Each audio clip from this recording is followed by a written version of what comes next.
Welcome to Triggers and Spiritual Medicine, a community built and grassroots based podcast that addresses the root issues and triggers at the intersection of our health, systems of oppression, and cultural conditioning. Together, we explore what is truly ailing us as human beings in today's world. This space is non commercialized, no advertising dollars are involved because our mission is clear to dive deep into the hearts of our collective struggles and discover the spiritual medicine that can heal us personally within our families, our communities, and collective. Each month, we sit down with some extraordinary guests with some incredible stories who share their wisdom and offer at least 3 actionable steps to help you on your journey. This is more than just a conversation. It's a call to action, a chance to tap in to the healing tools we all need to move forward as a species. We explore root systems and causes through stories of healing and recovery from addiction, cancer, chronic illness, domestic abuse, and more. We learn from wisdom keepers, medicine people, and lineage holders of sacred traditions, unraveling the mysteries that have survived for a millennia, and examining why, in Western societies, we are sicker than ever before. You'll hear stories from people who have used spiritual medicine in their healing journey, whether through meditation, Reiki, expressive arts, yoga, plants, or unpacking religious indoctrination, persecution, or decolonizing mental constructs. If you believe in this mission, please subscribe and support our mission by commenting, engaging, and sharing it with others. You can also become a Patreon member to support our domestic violence community and sacred activist work. Membership levels start for free, or you can join for just $5 a month to gain insider information, exclusive content, and more. Whether you are a healer, a seeker, or simply just curious, you are in the right place. So let's journey together. My name is Bonetzky Joseph, and I am today's hostess with the mostest of your next episode of Triggers and Spiritual Medicine. So today's guest is Hawah Kasat, and I cannot tell you what a joy. You are in for a treat. Hawah, please introduce yourself. And, listening to your bio, by the way, and really looking into your life story, it quite is fascinating. It's quite fascinating to me. Your journey has been, I just want to keep using the word fascinating. It is like, when I first met you talking about, your history with yoga growing up and, also kind of trying to run away from that journey and then looking what you have accomplished. Can you please share those early stages of kind of running away from who you were to kind of coming back to that part that kind of led you to all the things you've accomplished? Um, Absolutely. No, thank you for inviting me.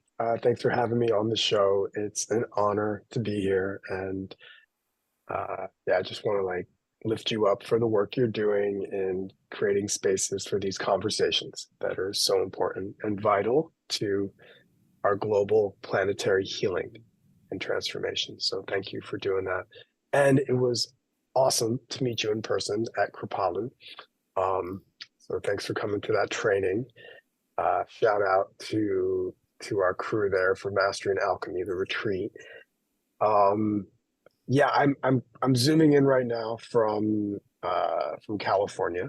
I now live in Northern California, so you got some small redwoods behind me. And if you're just on audio, I moved here from Washington D.C., which was my home for about 20 plus years, actually. I mean, I spent more than half my life in Washington, D.C., probably really formative. And before that, I was born in New Jersey. Um, back in central New Jersey, like smack between Philadelphia and New York City. So about an hour from each major metropolis city there. And I had a really interesting childhood, Laura, because I did all my public schooling here in the States, but I was really, really molded and shaped and nurtured through these trips that I would go on with my family on the summers to India, to Mumbai. So I would spend in between those school years, like second and third grade, like that summer between that summer break. Um, I would often go to India and spend those 2.5 months in Mumbai and be surrounded by a vastly different world, a vastly different life, um, vastly different culture. And those were really formative experiences in my life. And then I would come back from India to New Jersey and resume public school. And I was living in a predominantly white suburban town in New Jersey. And the sort of exposure to people like me was a little limited. There was not that many brown and black people, bodies, humans that were living in my neighborhood and going to the schools that I went to. So I think there's a lot of confusion, a lot of xenophobia, a lot of racism that all kind of shaped my upbringing as I was a kid. Really kind of opened my eyes at an early age to how the world is so different depending on where you just happen to be born, and just how vastly different life experiences could be just by the virtue of what country you're born in and where you're raised. And so it inspired me at a young age to get really intrigued by these bigger existential questions and also to get really motivated in trying to use the precious little time that I have in life to try and make something happen, something beautiful happen in terms of my role, my ability to create impact and to support people and support myself in healing from generations and generations of trauma that um, that's a result of racism and xenophobia and these ways that we try to belong in a world that might not want all of us to belong equally. I remember hearing, when we were at Mastery in Alchemy, and shout out to the crew, and hearing that, if I recall correctly, that there was a party at one point that kind of ran away from your own ancestry in a way, because you do have like uncles that are pretty well known yogi gurus, correct? In India? Yeah, no, that's right. I have my dad's younger brother. His name is Swami Govindananji. He lives in Vrindavan, which is the birthplace of the Hindu deity and Lord Krishna. Um, so, and there's his life, which is a great inspiration to many people. He's definitely a very gifted and deeply respected and honored Swami and Sadhu in India. So I do have that in my lineage, and I I think from a young age the the ways that I was trying to integrate and understand my place in the world was by fitting in, right?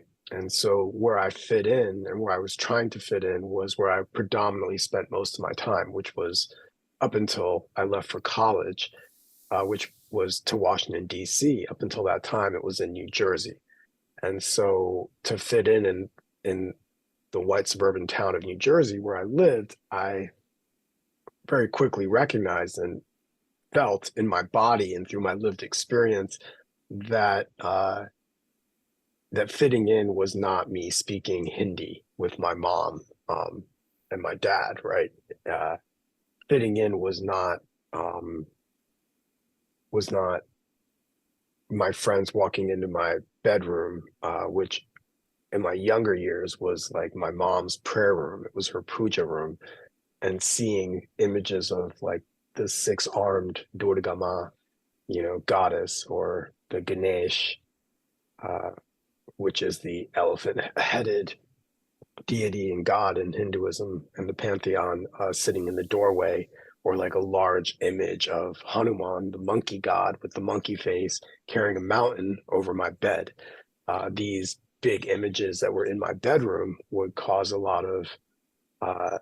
a lot of eyebrows to raise, a lot of questions, and sometimes like mockery. Just like people making fun of these images. And so, yeah, from a young age, I realized that fitting in was actually me getting into the basement as quick as I could, getting out of my mom's arati room and her puja room and into my own bedroom where my friends could come in and I could be like immersed with like my Spider-Man posters and my Lamborghini poster and my poster of my favorite rock band. And so I did all the things. And of course I was interested in those things too. I was a kid growing up and, in this Western culture, which I consider myself more Western than Eastern, clearly, because I was born and raised here in America.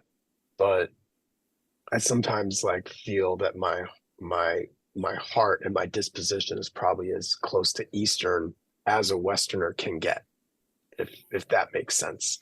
Oh, I Um, can completely resonate. I mean, listening to your story just about what you experienced as a child, I can resonate in a different area, different story where, my father's side, being first generation immigrants from Ukraine and Russia, were also Russian Orthodox.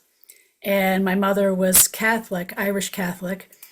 And 10 years at Catholic school, being in second grade, but also coming from a family lineage of a multi generational healer and intuitive by multiple generations, that's not welcomed.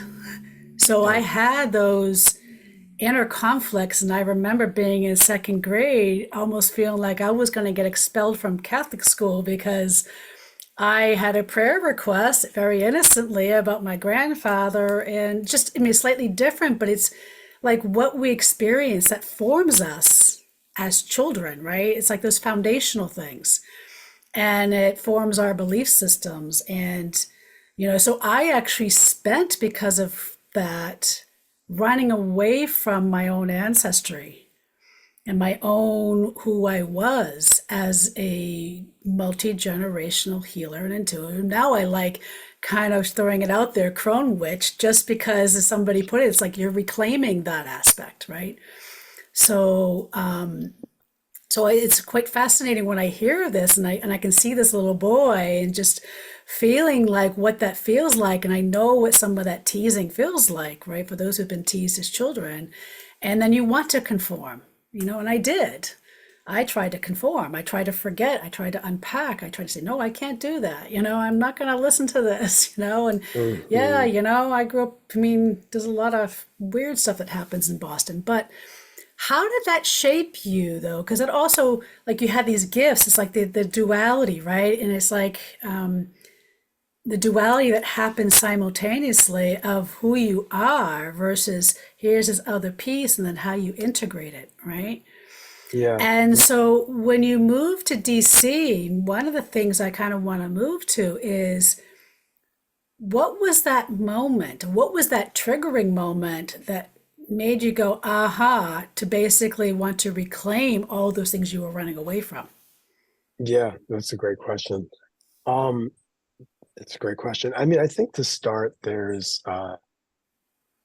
like a deep desire for all of us, to belong and want to fit in, right? And I think as a young child, I didn't really understand that primal need. I just knew that it was there, and I would do all I could to try and fit in, and that's not right or wrong. That's just what life is, right? That's that's what we do as humans. And so part of my experience in terms of like my my understanding of Vedanta, which is like Eastern, like the sort of root and the origin of a lot of Eastern philosophy that comes out of the subcontinent of India specifically, that was kind of just a part of the language that I was around my whole upbringing, right? So my mom was be chanting the Gayatri mantra. My mom would be chanting the Maha Mrityunjaya mantra. I'd be listening to the Bhagavad Gita when I was like a baby, a child. And so a lot of the things that teachers and practitioners and those that are training in these arts and these sciences of the yogic Veda schools, what they're learning is something that is a little bit less of a challenge for someone that's been in my position where like the Sanskrit words, the Hindi words, that's all part of the language that we've spoken since we were children. So we're not learning new language. When we hear the word moksha or samadhi, when we hear the word, samsara or maya, we speak these words in our, in the day-to-day language. And so the uptick to learn that stuff was less for me. And at the same time, I remember even like being always in a place of like not wanting to be just a yoga teacher or like, a meditation teacher. And I remember there being a resistance when I got to DC. I went to DC for college, of course, and I wasn't really thinking about yoga at that time in the way that the Western world thinks about it. I didn't really understand how it was a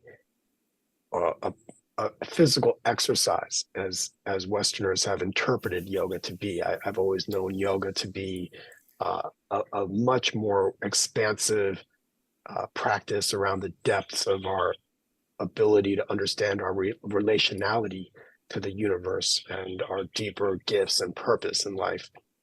I can relate to that with And Reiki, by the way, too, with Western Reiki versus Reiki in Japan. Reiki in Japan is much different than how it is in the West. So I completely understand where you're coming from with that, too. yeah, how's it different? How's the Reiki in Japan different? So, well, there's questions, and I actually wrote about it in this book here, Secrets to Healing, where there's a lot of questions of whether or not the person, Mrs. Takata, who brought Reiki, who were blessed to have it and brought it to the West, whether or not she may have even learned the full training, the full lineage. And then there's the aspects of what happened to the Japanese after World War II with the internment camps and everything else. And because we didn't know the roots and foundation of Reiki, which was really based on the Japanese indigenous practices or Shinto, which Shinto is basically the indigenous Japanese and Japanese Buddhism. So, and it's really, this is what this book goes into, are those 5 precepts, which are really the foundation of Reiki, which have less to do with, hey, let me lay on my table and I'll do some energy healing with hands on. It's less about that. That's 5% of really what the Reiki process is. It's really about the other piece. But we are missing that in the West because we don't understand Japanese language. We don't understand Japanese culture. We don't understand the foundations of where that all comes from. Yep. So, and then there's question of whether or not she streamlined it to make it more palatable or whitewashed it because she thought she was the last. So Yep. my teacher's mother studied with Dr. Hayashi, who was given permission by the founder of Reiki to really, he actually created a center where he did Reiki research in Japan. So that's how we know how to, even from a treatment standpoint, what hand positions like acupuncture, where to go to do what. But you don't see that in the West. And that's a much more extensive, like you can't learn that in a day. Totally. No, totally. And I love that you brought that in. I mean, the whitewashing of these ancient traditions and practices is what we see often when it tries to become translated into the West. Because the and cultural capitalized and capitalized. capitalized, commodified, yeah. And in that process of trying to like learn a practice that's so deeply embedded into a culture without the supporting culture, it's like you lose the whole foundation of what the art, the technology is based in, and so it becomes uh, sadly a very narrow expression of the entire of the entire process and practice. So Or as I would say, it's nice. Like a glass of wine is nice, but like you don't know what you're missing until you really either find a teacher or find somebody who is so rooted, like they just walk in the door. They don't have to even, you just know. Like there's just, I can't put words into it. There's just like there's a knowing. Like when I yeah, met my teachers with the lineage I'm associated with in Japan, it was like, wow. Not like I just knew. The yeah, minute they walked in the door and I go, you changed my life. And it was because of learning and studying with them now I mean, I learned Reiki like almost 20 years ago, but it's them with probably the last 10 years. I like my complex PTSD is like, boom, like it transformed it. And it's something that you can't put into words. You can't commodify. You can't like do a social media reel and have it all fluffy and beautiful, and it doesn't work like that. yeah, The one yeah, thing I had a hard time with writing this book was how do I translate it for Western minds? And how do I, and even going back, there's an aspect called Kododama. Kododama means words have spiritual power. But when I was thinking about that from the Western mind, I go, we have mantras here in the West. We understand about affirmations, right? We understand about that. But if we truly understood this and we implemented it in the West, we wouldn't be having a healthcare crisis the way we have it in this country. We wouldn't be having all these other things. We would be living in a different way, and we're not. So what is it? Why don't we understand that? So I actually, and I remember my Japanese teachers didn't want me framing it in this way, was comparing it to gaslighting. mm, And I said, but Americans from their mind will understand what gaslighting and how that feels. Even though Kododama is really more about it's the frequency and vibration of the words, not necessarily the words. So it's slightly different, and they believe it so much that when they leave, there's an energetic imprint behind, even when they die, from that Kododama perspective. yeah. So, because I had trouble understanding why when I would ask my Japanese teacher, like, for an answer, and they would never say no. And then my other one, who was like a good bridge, was like, because no is like putting bad juju like in the air. So their way of saying no would be, I'll think about it. Right. Yeah, I that's don't know right. if you can relate to that. Yeah, absolutely. No, I think that there's a lot of resonance, a lot of overlap between your experience and a lot of the experiences that those who are or identify as South Asian in the United States of America or even Europe feel when we see our ancient practice kind of boxed, commodified, and whitewashed and misinterpreted in the ways that it has been. For me, when I went to Washington, D.C. from New Jersey, I was very clear that I I wanted to do something with my life that would somehow be able to bridge Eastern and Western worlds.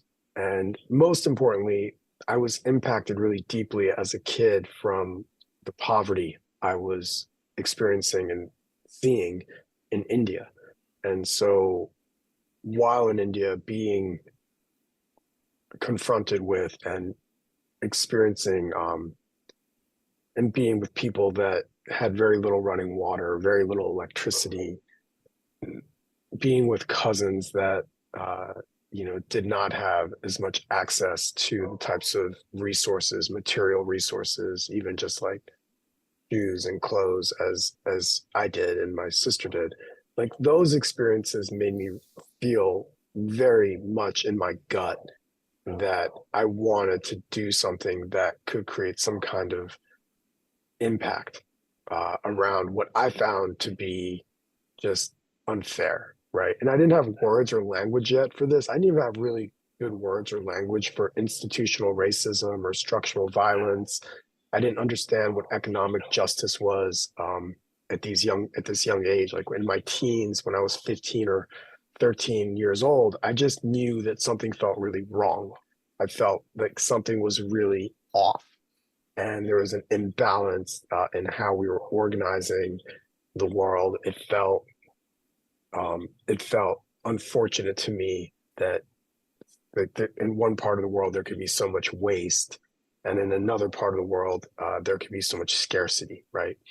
And so by the time I got to college and I got to DC, I knew that I needed to explore what my role was going to be as somebody born here in the West with a lot of privilege, holding a US passport. What was my role going to be in excavating and trying to understand the forces that shape the world and create sort of the paradigm that we live in today? And so I did spend like those years of my life in college studying education and philosophy, and specifically peace and conflict resolution.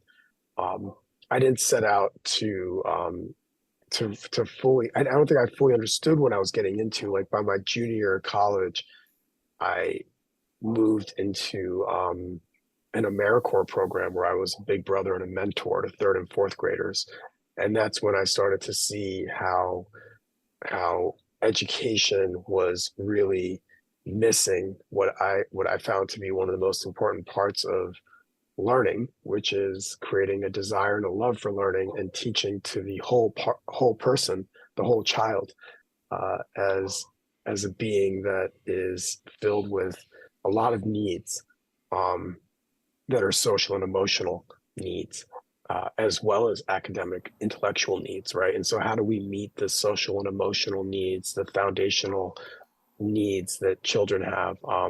How do we support them in finding health and wellness? And how can health and wellness be more than just uh, our understanding of success here in the United States? Because success looks very differently in different parts of the world, and I was aware of that because I've been traveling the world at this point. Um, and so I think for me that like part of that trigger was like realizing that I didn't just want to be um, I didn't want to just be boxed into one space. Like I think from a young age was seeing the patterns and noticing how the the world is really intersectional, and that from a young age I didn't see how like being being in one box was going to help us bridge the intersectionality of how these issues are all interrelated. And so that's why I spent so much of my career, at first, spending so much of my career in this space of education and violence prevention, and then developing curriculum to think about how to create healing within communities that were fractured and torn by racism, by violence, by poverty. And that became really the central focus of my work. And it became the focus of my work because I think I personally experienced racism as a child. I personally experienced um, not knowing where I belonged and where I fit in. And I wanted to somehow help other children that were feeling similarly to how I felt when I was a kid. I wanted to be able to create pathways and opportunities for children to not feel and experience what I felt, um, to know that they belonged, to know that they have purpose, and to know that people people care for them, It's so regardless. fascinating, like this is where privilege comes in, right? And where we don't think, I hear all the time, well, racism, like get over it. And I try to educate people because I have been fortunate to have some or been exposed to some pretty amazing folks of color in my life. And I'll never forget there was this one kid I met. It was during the pandemic actually. Something was wrong with my car. So I went to the auto place and trying to figure out, do the little test thingy, whatever. And he came out and he guided me to take my mask down. And I didn't understand why because he said he was deaf.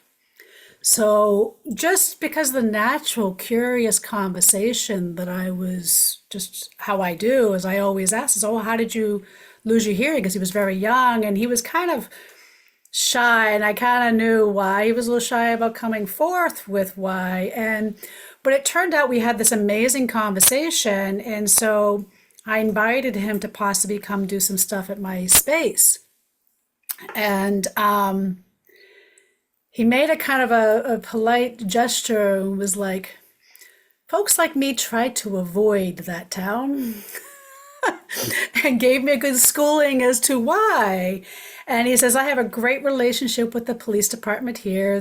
We have, built friendships and things like that. But it's like, folks like me, we don't have to think about, something as simple as racism or why we avoid driving through certain towns, you know? And I think the icing of the cake was I had a former mentor of mine when I was doing an addiction counseling internship. And my former boss came to my house just to talk about a few things and happened to be a person of color and accidentally parked to, I said, I lived in a condo out of all the neighbors' spaces he had to accidentally park his car into. It was the one person you go, that neighbor? And I just remember, like, here I am trying to create safe spaces. And he was like, Laura, thank you very much. And the minute he left my door, he's like, time to hit out of here. And because, and it made me feel horrible because I'm like, I can create a safe space within my space, but the minute they walk out my door, they're not safe. Yeah. And so it was a good schooling, and I would encourage anybody who thinks, especially if you're white, like be open, have conversations, and understand that the privilege goes deeper than what you think, And so I appreciate you sharing that. And I also wonder, as I'm listening to you, like we have this duality of what you're experiencing, right? Like the racism and all in the privilege. But also, I wonder how much of a role of growing up in a Hindi family played a role in your level of mindfulness to know at a very young age. Like, I'm looking at your level of awareness at such a young age to know. Like you said, like I heard you say, well, I don't quite know where it's going, but I'm sort of going like he's much more well connected to his path than I'm thinking that you realize at a young age. Well, I mean, first of all, let's be clear. I was wilding out when I was a kid. I mean, sure, I had a lot of uh, early life experience that made me aware of privilege. It made me aware of the stark reality of poverty that was not the kind of poverty you see in the West, but the type of poverty. If anybody's been to India, you I can was in see Africa, so poverty. I was there for a month and I got to see things very clearly there. You get to see life in a very different Mhm. scale, and so I think I just had a lot of life experiences, and I was pretty wild. Never never can I act like I just had my shit together because I didn't. um through college, I by senior year of high school, junior year of high school, senior year of high school, through my sophomore year of college, I mean, drugs and alcohol were a very big part of my life. Uh, I actually left college after my sophomore year Mhm. because my friend group we we're all just full blown, uh, partiers. And my roommate I can at that resonate with time that. was a full blown alcoholic, and Mm. I dealt with, and I participated and I hung out and worked in in my own ways with like trying to get just being a young kid that was also trying to enjoy life and figure out, as I was fitting in and feeling like in my power, like experimenting with being alive. Definitely like didn't have my shit together. Uh, I remember, I remember going, I was I was an AmeriCorps member, right? This was probably like this was between my sophomore and junior year of college where I dropped out for a year of college to join this AmeriCorps program and wasn't sure if I wanted to go back to college. I wasn't feeling inspired by college. Um, but and I remember being in DC and I was in Southeast DC and I was we had to go on a field trip and I was like a big brother to these third and fourth graders and spending I was up all night partying with my friends dancing and literally going in pretty bloodshot, red eyes, like showing up on the school bus without sleeping at all the night before. And, uh, I just remember being on the bus and it was a bus filled with like 20 kids between like third grade and sixth grade and like me and like six other mentors and teachers that were and I was just recovering from a night of partying uh and so like Was that I, the I don't think aha I, moment for I you? I don't think I did justice in that moment, for like all the places I was and it took a while. Like I had to have a big falling out with my friends by my sophomore, the way drugs and alcohol will rip so many things apart, including relationships. I had a big falling out with my friends after my sophomore year of college, and and I triggered myself, like back to your trigger conversations, Yeah. like because I knew inside that I I shouldn't be wasting this opportunity I have. Like there's something inside of me that was very clear around how like deeply fortunate and lucky I was to be in the position I was in. And there was another part of me that was like just expressing myself as a young, you know, as a young like human that just wanted to like party and hang out. And so like there was a deep conflict within me around like what do I do? And at some point I realized that I was on the wrong path, for years. So I And got I a got a question lot for out of you. my system too though. Yeah, so I'm wondering, and I know, is this like the era or you also maybe weaved? When did like music and spoken word, and I know you recorded even album, like when did that kind of weave in too? Yeah, that started weaving in college. I love poetry throughout my time um in in high school even. I was a poet. I'd have very melancholy days and I'd like write poetry and sit alone. And then through college it was like, poetry and journal writing was just this is part of how I processed and how I like made sense of the world. Um and then around my sophomore year of college, I left school. I moved kind of into an area of DC known as U Street, and at that time, this was U Street. At a time when there's a lot of underground musical venues, a lot of like spoken word, a lot of like conscious hip hop, and I met a lot of people. A few of those people I went on to start a nonprofit with the year I graduated from college. So but I met people that were very deeply immersed in the music and the arts and the social justice scene. I became by my junior year of college when I came back to school, I became really involved. Like I kind of had my own like aha moment, like coming to self. Um, by like my junior year of college when I finally went back, I had a But that's fire still under my young, feet. because I mean, some people don't get their aha moment till like they're 60 or 70 sometimes, you know? That's fair. No, I did, and I think this was, part of my like I think I was in the right place at the right time. And I had known from a young age that like by the time I was like a junior or senior in college, I knew I didn't care about making money. I knew my life was not about how much money I could earn and what kind of car I could drive and how like comfortable I could have my life, or like those are not the things that were important to me. At that age, in my early 20s, I had deep realization that like I'm here to serve. I'm here to serve, like use me as a vessel. That was my mantra that was like carrying me through my days. Like I started a nonprofit organization because I wanted to serve. I wanted to give back. I became a United Nations delegate and worked on the World Conference against racism because I needed to find a way to get my hands into the mess. So let's Um, talk about how did you get involved in that?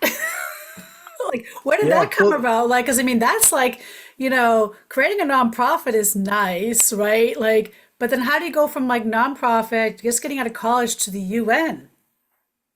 well, so let's tie that all together. So the art and the music and the spoken word became like what was the inspiration for what birthed the nonprofit called One Gotcha. Common Unity. And it was me and a few friends that wanted to take a real collective stand against violence that was happening in our nation's capital. Um, Children were being shot in the streets. Uh, High school kids were losing their lives throughout the summer times. Um, Domestic violence was just epidemic and widespread throughout our neighborhoods. And these are the neighborhoods I'm living in. This is my city at this point. And so me and I was the youngest of the crew. There was about 3 or 4 of us that started One Common Unity.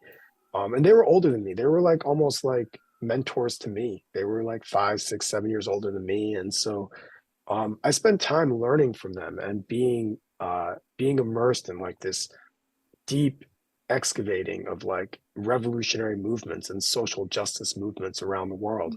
I became intrigued and inspired, and I became a part of like what was a really important time in I think uh, our movement building practices. Like I was working on campaigns against the School of the Americas and working on prison abolition and the prison industrial complex in my early 20s. Like I'm talking about in 2001, 2002, 2003.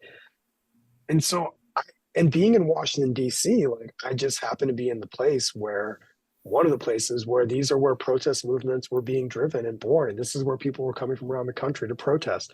So I was just around, I was in these places and meeting these people. And the United Nations work that became a part of an extension of what I was already doing. So Mm.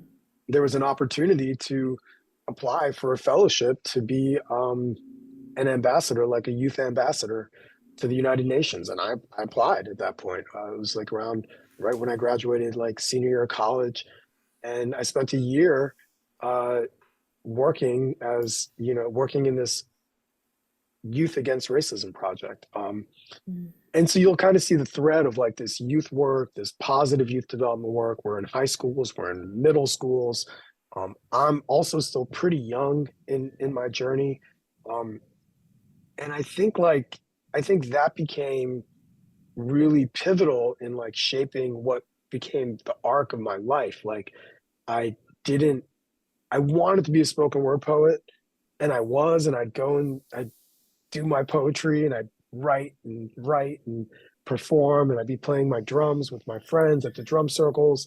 Um, and I was also like in the schools working and teaching as a high school teacher and building this nonprofit and raising money. And it was like this really beautiful time in my life where I also had a chance to reclaim and to go back to India multiple times throughout those periods for long periods of time. I would go back to India to like get back what I lost and what I felt so much shame around when I was a child in New Jersey. So I think that's all part of the story. And for those listening, like if you've got kids and if you've just got family and even just think about your own life, like if you feel stuck, I always like recommend and you know always ask people to think about what it's like to like just get out of where you are and like try to go somewhere different if you feel really stuck. Maybe you need to leave the country. Maybe you gotta go live in a village somewhere, in the rainforest for a little while. Get some perspective. Like for me, perspective has been the greatest teacher in my life. That was actually very good for me. When I graduated college was actually the peak of the recession in 1994. And so I was looking at job applications at the time. First of all, that's when Microsoft came out. My degree pretty much became obsolete 6 months after I graduated. And then it was like jobs for like $12,000 a year in New York. And I'm going, you can't live on that. Like, so I actually went to Africa. And I was there Mhm. for a little while, and it really opened my eyes to a lot. And to this day, 30 years later, it was the best experience of my life. Where in Africa did you travel to? I was in Kenya and Tanzania. Okay. For how long? Yeah, for a month. It was just for a month, but it was enough. It was pre cell phones, pre internet, Hmm. and it was simple things like you could only take your shower if you wanted warm water, between 4 and 5 p.m., that was it, Yeah. and your clothes are washed in the river, there's no Yeah, of wash machine, course. Yeah. and I did get sick while I was there, but I made it through. It was nothing like being in the middle of Masai Mara. I think, no, actually, no, it was Masai. I think it was Masai Mara where I said, "Stop the man!" And I go, "Is there any lions around here?" And I'm like having to go right before because there was nowhere, and out in the open, I had to use the restroom because I got sick. But it Yeah. was, it was, I think, even going into the Maasai villages, and even back then, understanding what was happening to the Maasai between Kenya, Tanzania, and Somalia was quite interesting. How none of the countries wanted to recognize them as a nomadic tribe. Hmm. So it taught me a lot, and it opened my eyes to a lot, and in so many different levels. You Yeah, know. it gives perspective, right? So like a lot of I feel like a lot of times for myself when I'm feeling really stuck, um, I can use the the the deep knowledge that there's 8 billion other souls in the world, uh, human souls, that is, right? That are spread out across this vast marble, blue green kind of hued and spiraled marble that is spiraling through the galaxy at tens of thousands of miles an hour. And somehow, on this little precious little marble, all of us are having our own experience that is unique and at the same time that is connected to each other, right? And so it's it's a good way, it's a reality check for me often to like help expand my perspective of when I'm going through something really intense. I use and I draw on that knowledge, right? I draw on that sort of that experience of being and living and meeting people from all around the planet that all have their own different struggles. And I think for me, that was always like what gave me a lot of hope, right? And brought me a lot of joy too. Like I just always wanted to see and know how I could serve, how I could So help. how do you balance between? Because I know we were kind of talking about this earlier too. Is like, but the duality, right? I'm stuck. To say I'm stuck, or I'm kind of trapped in whatever situation I'm in. How does one differentiate between needing to move, maybe go travel, or even if they can't travel because maybe you have finances, but they go and they try to do something maybe locally, right? That kind of gets them out of their stuckness versus escapism. Yeah. Well, I mean, I I think escapism is what I was referring to a little bit earlier. in our conversation Mm-hmm. when, there's multiple years of my life where drugs and alcohol were a big part of my daily diet. And oftentimes I was escaping and just like trying to find, like, hedonistically, like enjoying myself in a way that disregarded and perhaps neglected some of the deeper ways that I could experience reality, Mm-hmm. relationally, with friends and loved ones and with myself. So escapism to me is simply going to forget about, to free ourselves from what is burdening us. Uh, and that to me is very different than going, whether you're traveling somewhere or whether you're living in your own house, and leaning into a desire to know the people that you are living with. If you're traveling somewhere for a month, like really wanting to be with the people as they are, right? And not just moving in a way that's for your own pleasure and enjoyment, but finding pleasure and enjoyment in the connection and the ability to be in relationship with the other people in your field. And so to me, that's important, right? We have to discern, we have to distinguish the difference between just doing things only for ourselves and doing things in a way that's a little bit more other centered and not as self-centered. And I think we're plagued in the West. I think, and it's creeped all around the world, right? The modern world is plagued with like self-centeredness, and we're plagued with identifying so strongly with our own egos, and what is mine, what I need, what's best for me. Um, and I would just encourage, like, and I think that's part of escapism. It's like, and whether we do that with a few friends or whether we do that alone, I don't think that's ultimately going to contribute to one's spiritual growth and spiritual development. And so the question is, if we're moving and wanting spiritual development and wanting spiritual growth, then we need to be able to feel discomfort. We have to be okay with discomfort. We have to be okay with knowing that I might travel somewhere and not have all the luxurious things that I'm used to. Um, and and in that discomfort, we find the things that we have been missing for so long.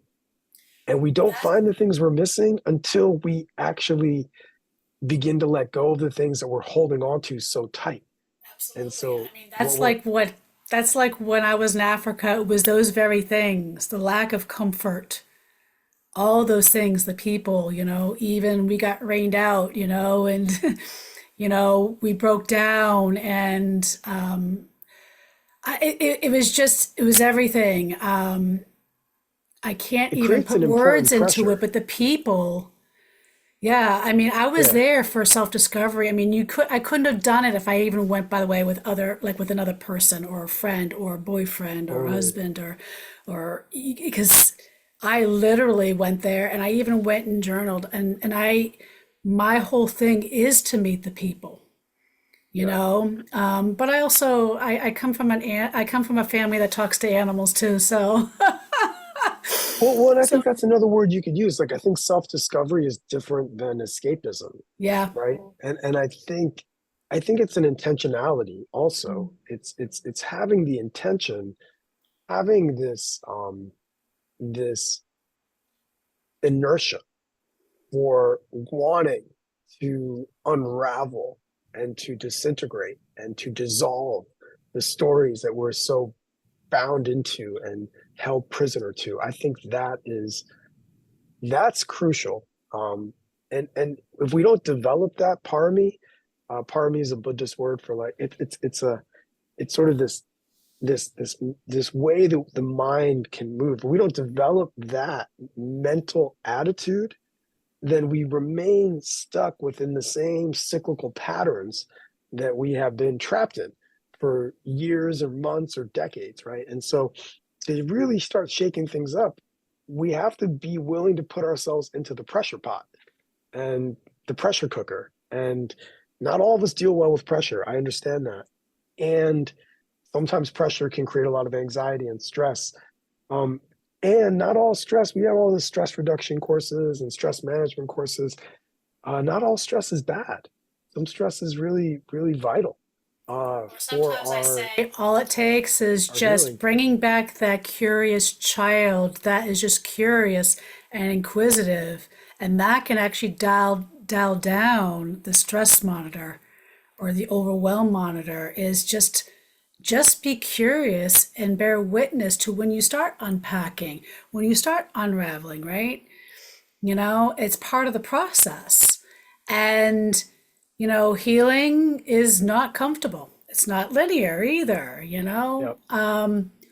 What are you finding as you're entering, or what you've been discovering through the decades, is like some of the medicine you feel the world needs? Yeah. Well, I mean, I'm kind of, I've been lately, I mean, I think the medicine changes, right? I think the medicine that the world needs right now is different than the medicine the world needed 10 years ago. It's different than the medicine the world needed 50 years ago. Um, I think, I think at this moment, what's inspiring me is a quote by Mother Teresa. And she had said once before that there is no greater sickness in the world today than the lack of love. There is no greater sickness in the world today than the lack of love.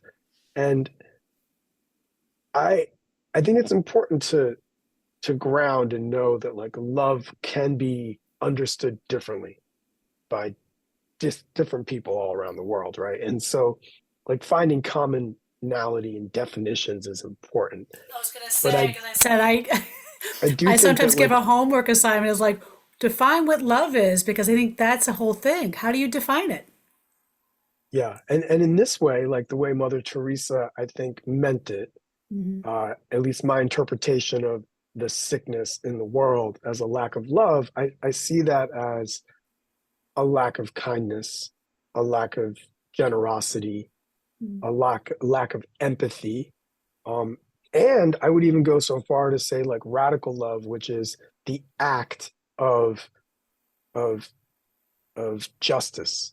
Um, and justice is to me a part of like an active love, right? And so love is also it's embracing compassion for all beings. It's having the patience to listen. I think the medicine the world needs is a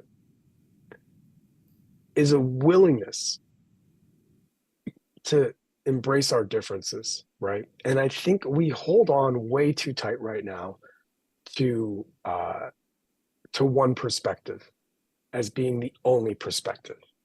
And I think we are fundamentally challenged with being able to hold two truths at the same time, two truths that may be different than uh, what we all believe, right? So, like, just because it's my truth doesn't mean it's your truth. Mhm. And it doesn't mean my truth is more correct than your truth. It doesn't mean your truth is more correct than my truth. It just means that we have to like develop the capacity as humans. And this is critical, I think. This is the critical medicine because otherwise we're constantly fighting over who's right and who's wrong. I think that's part of the medicine. I think another part of the medicine that we need to develop right now is is dissolving some of the borders. I think borders and boundaries are important. Let me not like get that wrong.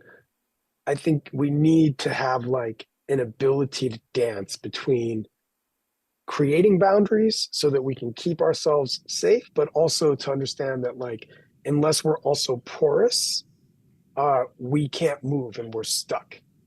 So it's like we have to learn how to be able to hold nuance, and that involves conversations. I think part of the medicine the world needs is moving um, into like a more global, collective embracing of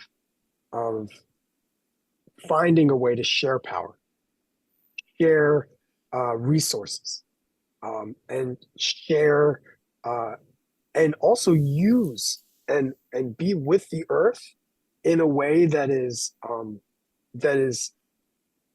supported and not just extractive, right? Like we should be giving to the earth as much as we take from the earth as humans, as a species. And I don't think we That's do the that. way I the don't think we do that ancestors are, well right? That was the at one thing our all. ancestors understood.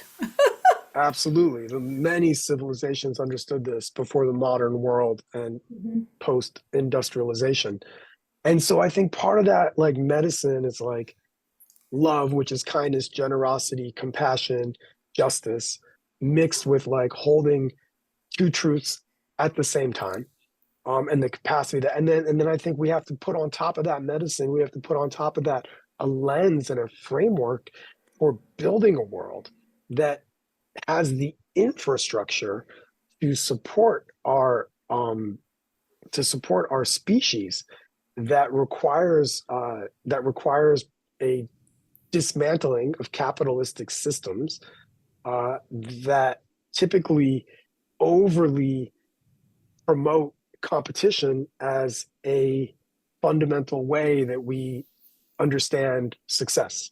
And so, like, that's all part of the medicine. It's like learning cooperation is as important as competition.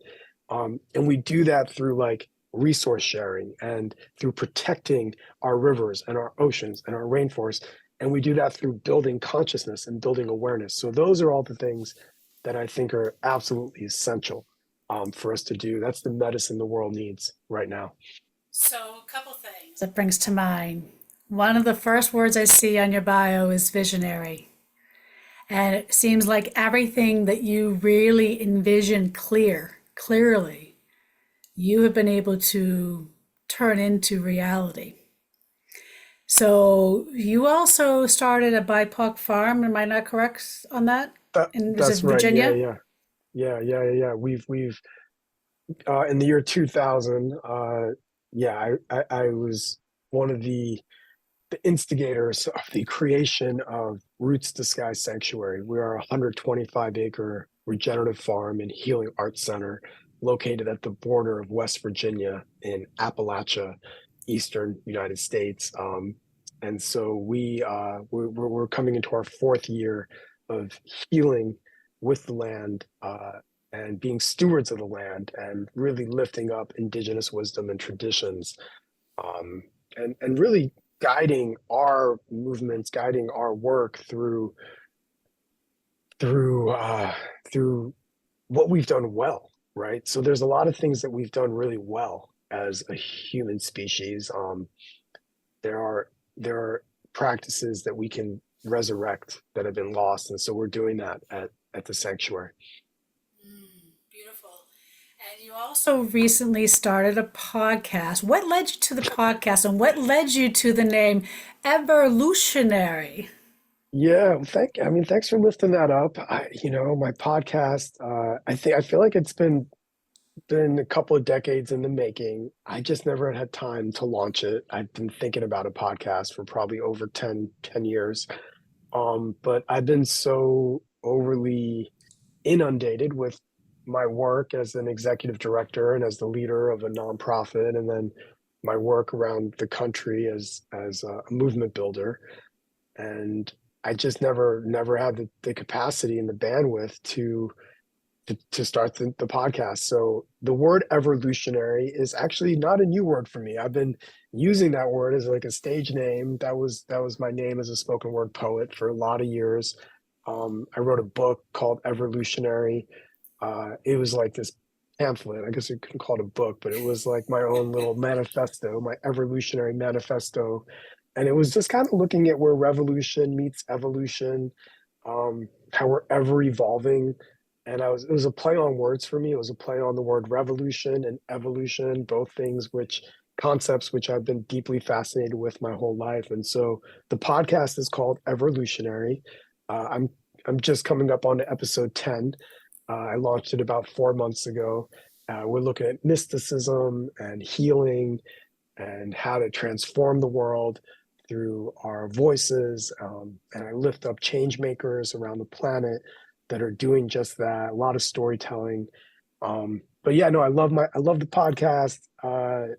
It keeps me connected with a lot of incredible people that are doing incredible work, and it's an excuse for me to have conversations with really inspiring people. So yeah, please check out the podcast. There's a great podcast on belonging. The second podcast episode is all about belonging and the loneliness epidemic. So you can, like, a lot of what I've been talking about, we unpack way deeper in that podcast episode. And then we have another podcast episode called You Are Enough, which is an interview with Born I, Ofasu Jones Quartet, who is an incredible hip hop artist, global MC and meditation mindfulness teacher. And we're looking at the month in our You Are Enough. So yeah, a lot of juice in that podcast. I'm having a lot of fun with it.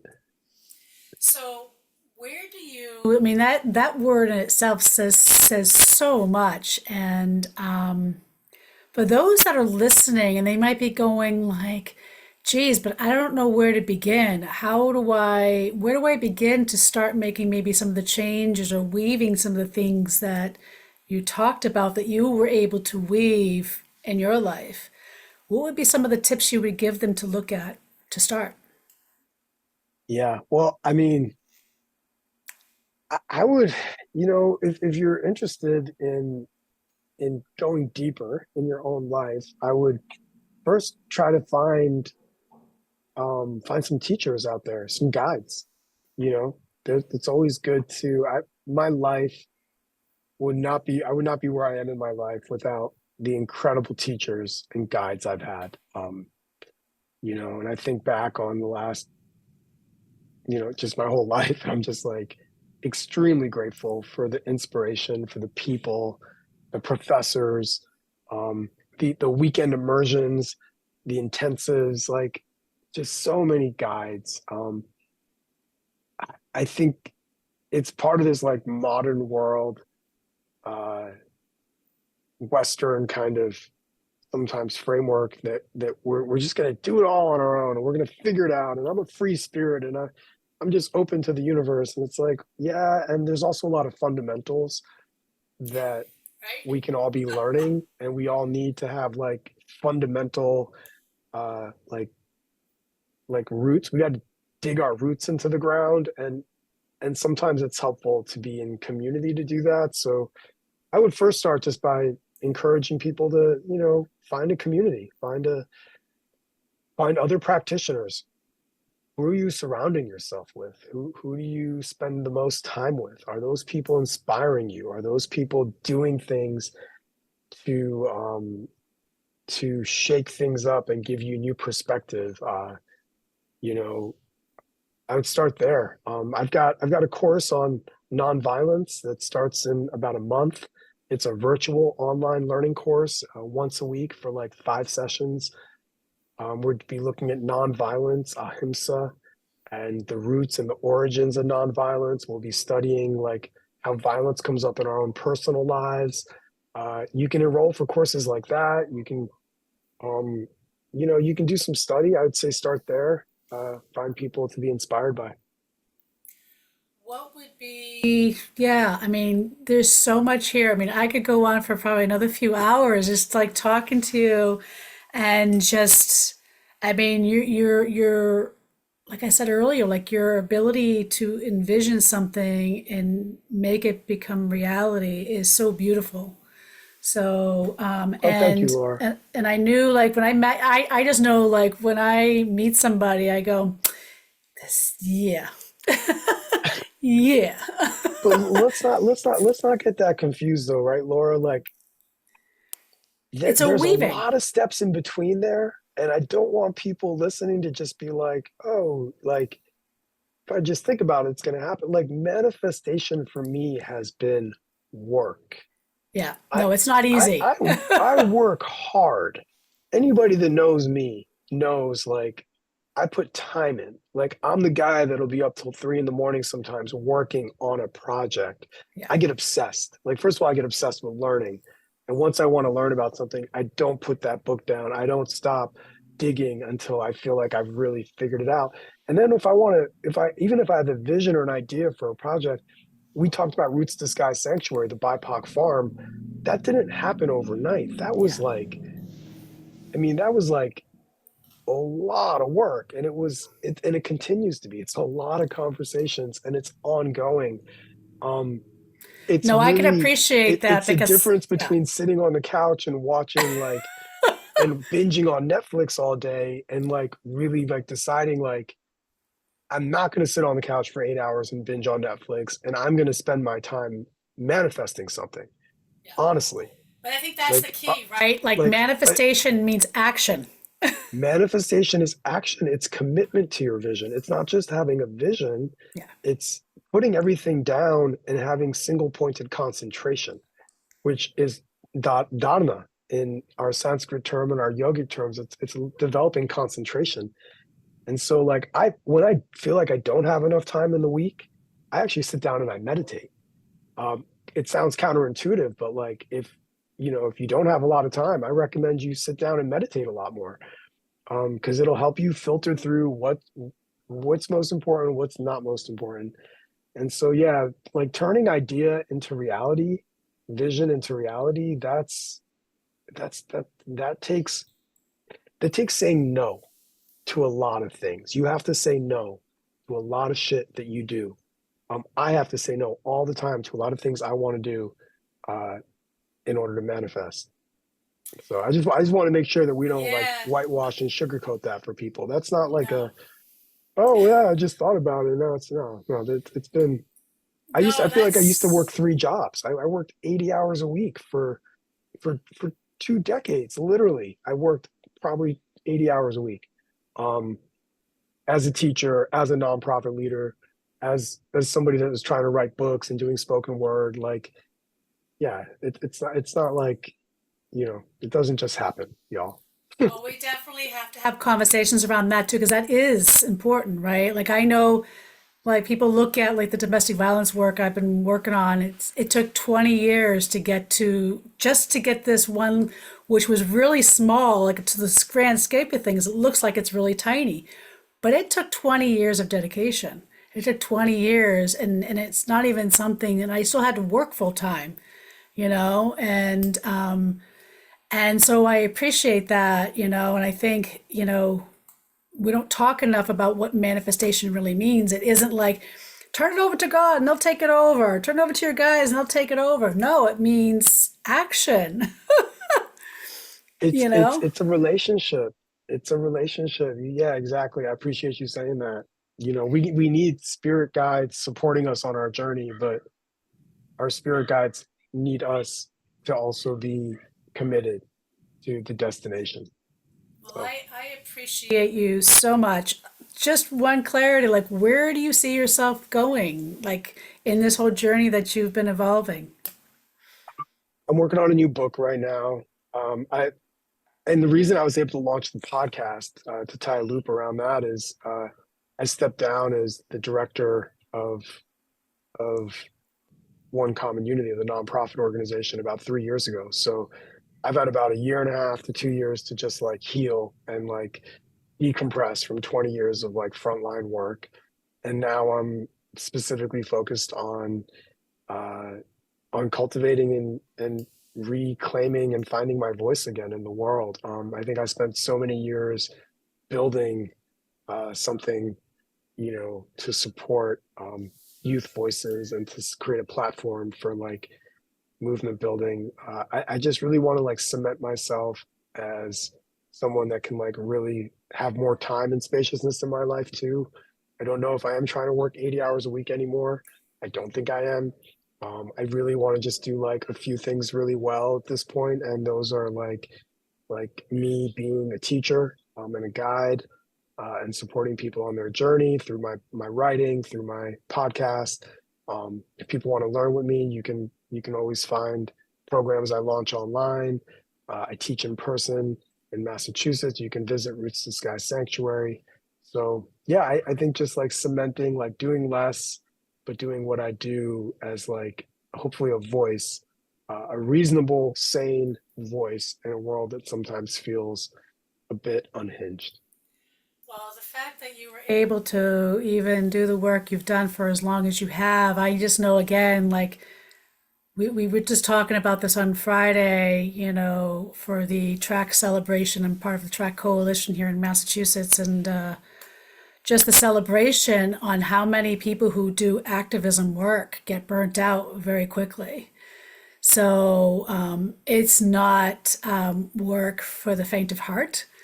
Right. And it does take a lot of commitment and drive to see something through. So I've just learned to reframe it a lot as sacred activism, because as a lot of my indigenous teachers and other teachers have taught me, is it's you can't really do sacred work and spiritual work without also bridging the activism work.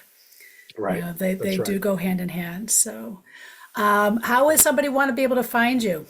What would be the best Oh place yeah, to find you? you can visit me. You can visit me on social media. My first name and my last name, Hawah, Hawah. My last name Kasat, Kasat.